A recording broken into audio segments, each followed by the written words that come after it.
Redacted. Evidence. File number 1. First response.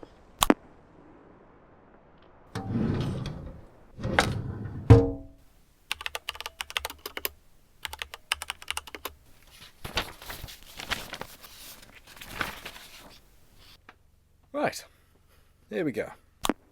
Detective Michael Knightley, reporting the findings of my initial investigation into internal review, case 16235, pertaining to the alternate designated crime unit, henceforth referred to as the ADCU.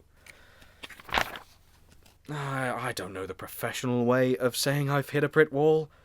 Obviously, the fire would have destroyed a lot of the paperwork, but it seems there's more files missing than I expected. Added to the fact there are only 2 witness testimonies that both lack any precise intel, I'm left with, well, a lot of nothing. I've managed to decipher the unmarked file left for me. It had a bunch of old memory cards, USB sticks, even a couple of CDs inside, all containing audio recordings of surveillance systems from around the town at the time of the case. Someone must have gone to a lot of effort, because all the material I reviewed so far has been relevant to the case. I've been compiling the files into a cohesive timeline, and hoping it will help me understand just what exactly happened here. I will attach the recordings to this file. Well, at least the ones I've organized so far.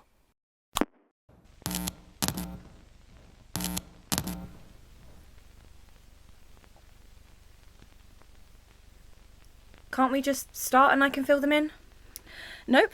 Annoyingly, I can't give the report until you're both present. We must ensure all reports are correct and presented to all personnel included in the investigation to ensure... Yeah, I get it. So, have you met them yet? Huh? Oh, no, not yet. Haven't had a chance, really. But I've heard some things around the office. Apparently they're quite rude. Blunt. No nonsense. Cold. Great. First big case in God knows how long, and I have to handhold the dreary new guy. Can I not catch a break? I'm really not sure any hand-holding will be necessary. Detective! I didn't hear you arrive. It's nice to meet you. Have you got a printed report? I'd like to have a physical copy to look over. Yeah. Yeah. Don't have to be an arse. It's professional standard. And the moody attitude is professional standard too. Do you have a problem? With you being rude to someone who's just trying to do their job? Well, I'll Yeah. tell you what. Okay, I refuse to play referee, so you two need to stop.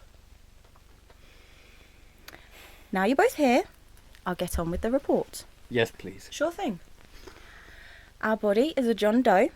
Absolutely no identifying features. A John Doe, in this town. Don't you all know each other from childhood? It is strange. It's not like we get that many visitors, especially that we don't know about. We have no prints to run. None at all. Looking at the pattern of the burns, I'd say they were chemically removed. Bit extreme. But efficient. IDing them will take ages now. If they're even in the database.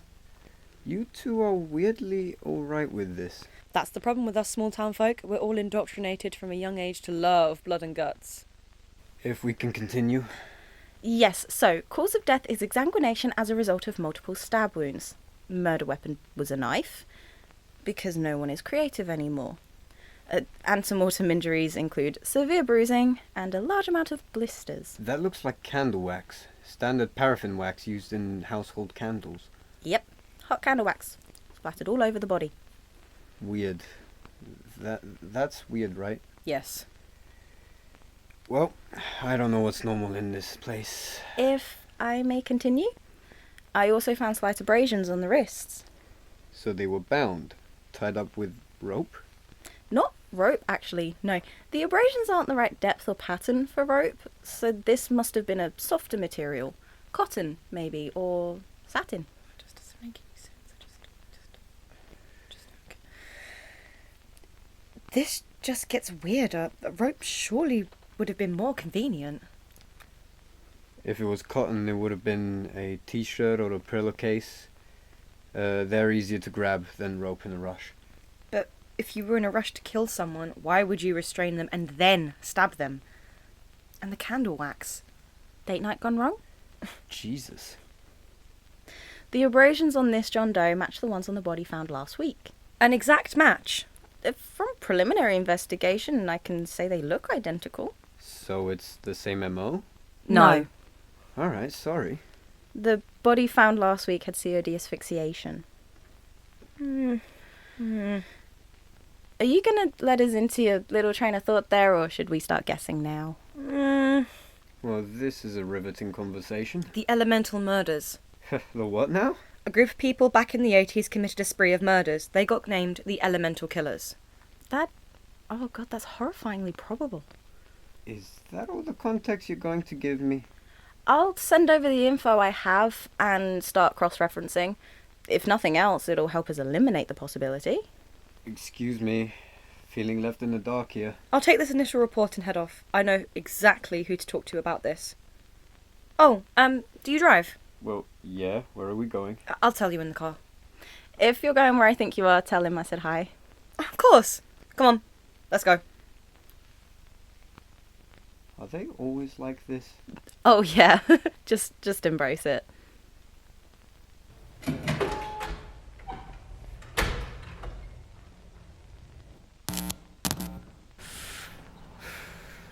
So what exactly are we doing here? Sky is a friend of mine. They're pretty clued up about all the strange things that have happened in the town. All-seeing eye, if you will. So they are the town historian? Not exactly. Finish your cigarette and you'll see. Welcome, welcome. So good to see you, Lily. Oh, you too. Sorry it's been a while. You know what it's like. And who's this then? We're just here to ask you a few questions. Oh, Lily. You promised to never bring business to my doorstep. It's nothing like that. Just looking for some information. About those bodies? Yes, exactly. Horrible business. Threw off all the energies, had to cleanse my shop. Seen anything weird lately? I must disappoint you, Ash, but you'll have to be more specific about what you call weird. I've told you it makes people uncomfortable when you just blurt out their names. Yes, I know, but when the spirit in my ear is literally telling me, it's hard not to use that to my advantage. You have to be kidding. You brought us to a sidekick? Don't start. They have some really good information. Do you really? What are those spirits telling you now? Don't... Corporal Ash, 34 MI Company, 3 MI Battalion. Anything you didn't Google? Your second died in the field. It was the first death you witnessed, the first dead body you saw. You were ripped away from them, trying to get their body back to your base. It didn't work. You've carried their dog tags ever since. They hang, well, used to hang over your rearview mirror, but you stopped just outside town, right near the welcome sign, took them off and placed them in your jacket pocket. I think that's enough. I need a smoke. It's like a cold chill just entered the room. That was a bit much, don't you think? I barely got a word out and you just had to, didn't you? Well, look, they asked. I'll go check on Ash. They seem to be shaken by all of, well, that. Hey, buddy! How are you? Don't. Hey, you don't have to explain anything to me. Look, we will end up in this town for whatever reason.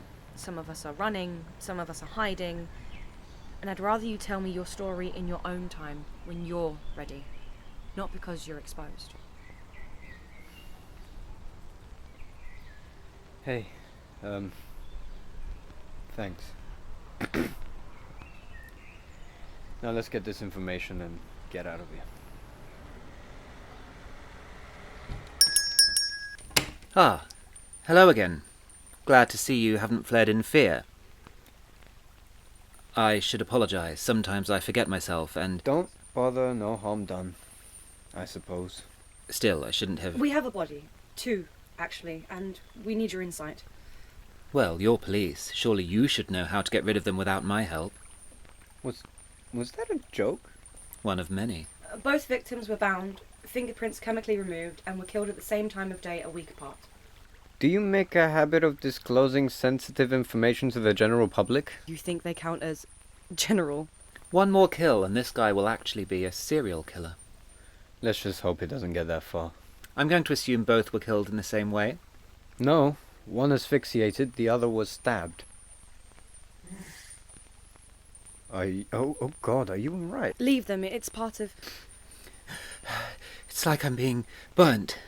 My arms, my neck, almost like wax. There it is. But we never told them about... You're still going to act surprised. Are you back with us? Yes. Yes, that was awful. Did anything come through? Very rushed.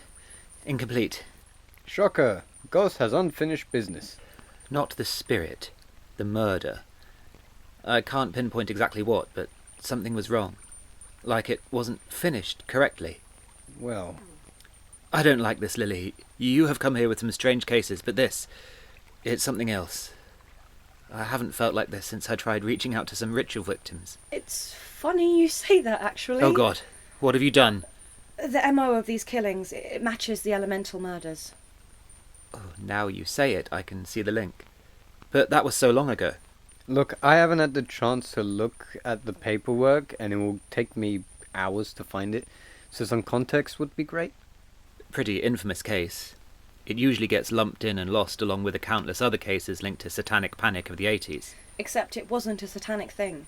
Nobody knows what the motivation was, and the killers have never offered us an explanation.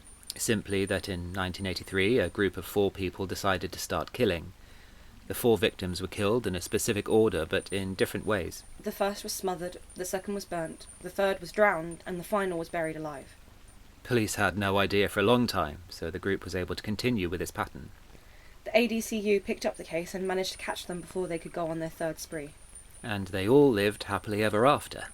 Smothered, burnt, drowned, buried. Air, fire, water, earth. Ding ding! 10 points to our detective. What makes no sense? Why do it?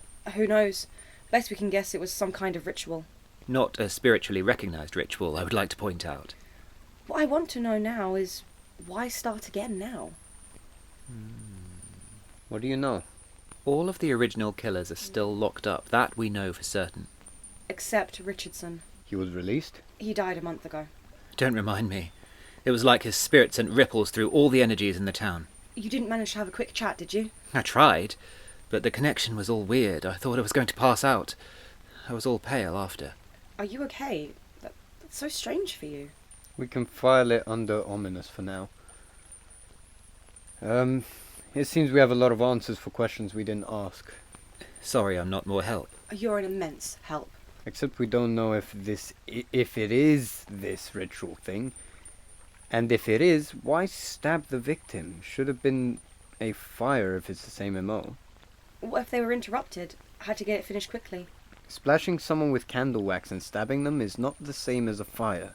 Still, burning someone and killing them, it's quicker too. What could have spooked them so much they'd go against the plan so drastically? Maybe someone saw them.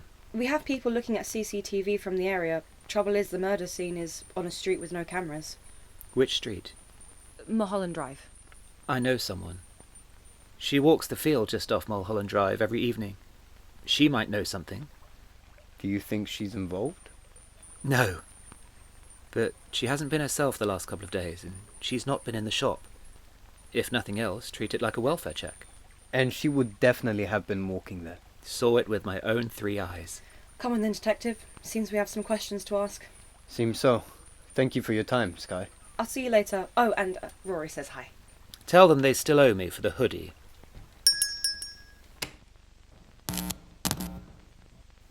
I could get used to the lack of traffic around here. It's great. Except you can't use roadworks as an excuse to be late. I've never been late to work. Of course. What's that supposed to mean? Absolutely nothing. Anyway, seeing as you're going to be sticking around here, I'll give you the grand tour. After you? So, our offices are on the lower floor. Get used to the stairs, the elevator's been broken since 2002. So, we have this side of the floor to ourselves. Over there is the staff room. I suggest bringing your own coffee because the stuff in there is really bad. I don't drink coffee. Whatever your poison of choice, just make sure to hide it because it's a free-for-all in there. Understood. This is my office and I am very busy, so please only knock if you've solved the case or there's a fire. That's a lot of paperwork. A lot of nothing. I'm pretty sure that pile is ornamental at this point. Strange thing to lie about. Excuse me? If there's one thing I'm familiar with, it's paperwork. It's standard for files to be coded. Usually folders are different colors, or sometimes the labels. But it's nearly always based on date of input. You only have a few colors scattered through that pile, which means it's only been sat there a month at maximum. I don't see how this is your business. It's clearly not nothing to you. You care enough to stay reasonably up to date. Okay, Einstein, you want to take a crack out at filling out the forms or completing the reports? I didn't mean it like that. I just meant that though it's quite a backlog, it's clear that you're somewhat working through it. Well, thanks. Anyway, that's your office over there, with a nice desk to start your own collection of folders. Such generosity. We're the only ones with offices? The rest of the unit are on the other side of the floor in the communal offices. What strings did you pull? No strings. The rooms weren't in use, so I find it easier to work without the havoc of the cubicles. The boss must like you. Nah, we're indifferent to each other. Hang on. Does the boss know you're using the offices? He doesn't care. As long as the work is done, doesn't matter if it's done on the roof. Seems reasonable. Have you met him yet? The big scary boss? No, actually. Only thing I know is his signature on my transfer letter. It's better that way. That bad, huh? He's old-fashioned, as decorum and principles. Hello, hello. I bring coffee and biscuits. Oh, hello again. Oh, hi. Hey, Rory, you clocked out already? Well, it's not like I'm overrun with work. I thought I'd pop in before I go help at the shop. Yes, I bought you your usual. Oh, thanks. You're a lifesaver. It's all good.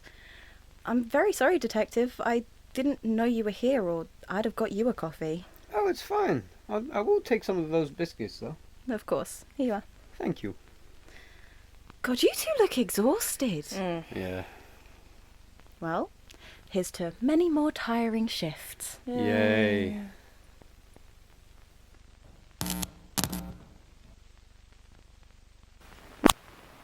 File ended. End of recording. Case File Redacted is a podcast created and produced by Amber L. Walker and Cassia Marie. This episode was written, directed and produced by Amber L. Walker and Cassia Marie. This episode featured Rhys Bollen as Detective Michael Knightley, Amber L. Walker as Detective Lily Vincent, Cassia Marie as Rory Valentine, Philip Nicola as Detective Ash Langley, and Stephen Hayward as Sky Maddox. Case File Redacted is licensed under a Creative Commons Attribution Non-Commercial Share-alike 4.0 international license. Thank you for listening, and we'll see you next time.